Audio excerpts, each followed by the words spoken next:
Hello, my name is Reverend Sheila Spencer, and I want to share with you a spiritual self care practice that supports me in the midst of my ministry. And I hope that it's a blessing to you. I want to talk to you today about the spiritual self care practice of rest. Yes, that's right. The spiritual self care practice of rest. Our work in ministry easily spills over into other areas of our lives. Just as ministries do not fit in within the constructs of a Monday through Friday 9 to 5 time frame. When the pandemic called us to work remotely, it literally brought our offices and workspaces into our homes. And when that happened, the lines were blurred even more. On top of Zoom fatigue, we found ourselves in the midst of fatigue from the centuries old pandemic of systemic racism and injustice. COVID 19 was just the new pandemic. Yes, the spiritual practice of rest. I received a card that said, even the woke need to rest.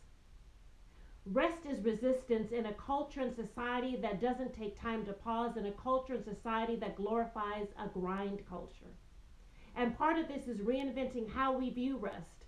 We often view rest as this visitor, a reward, or an occasional part of our life. We need to re-envision rest, not as a visitor, but as a permanent resident that takes up in our lives and is part of our regular rhythm.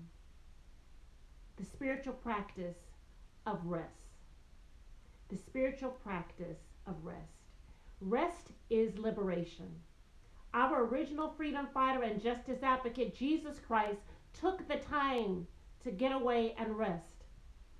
In Mark, it talks about when the apostles were gathered around Jesus and talking to him about all they had done and all they had taught. Then because so many people were going in and out and going that they didn't have a time to even eat. Jesus recognized that and said to them, you know what? Come with me. Let's get away to a quiet place and get some rest. So they did. So if Jesus Christ made rest a priority, Jesus modeled rest, and yes, Jesus took naps. That's modeled for us. Reverend Tricia Hershey, from the creator of the Nap Ministry, reminds us that exhaustion does not create liberation. She reminds us that rest is our divine right. Rest is not a luxury, it is essential. It's not unselfish for us to fill our own cups before pouring into someone else.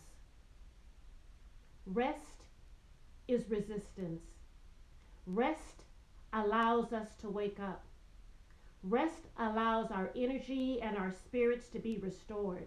Rest is our divine right, not a visitor. Rest is a part of our regular rhythm. So, how can we put rest into your regular rhythm or start the process? Number one, start small. Set your timer for 5 or 10 minutes. Put your phone on Do Not Disturb. Make it a priority and find quiet times throughout your day to rest.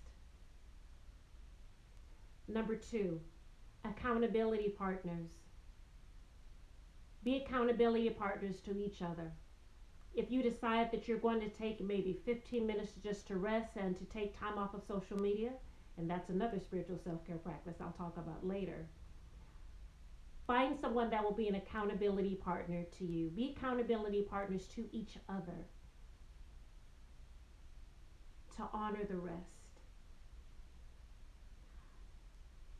Remember the story of Moses when he talked to his father-in-law Jethro about all the responsibilities that he had. And Jethro told him, you are going to wear yourself out if you continue this way. It's not good for you. In that same way, even though we are working for ministry and justice, rest is an act of justice. Rest is an act of restoration.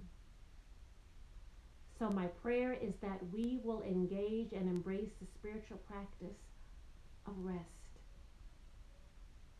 The spiritual practice of rest. Rest is liberation. Exhaustion does not create liberation.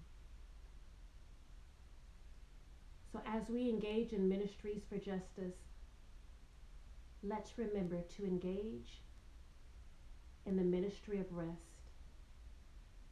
First, realizing that rest liberates us, and then we can liberate others.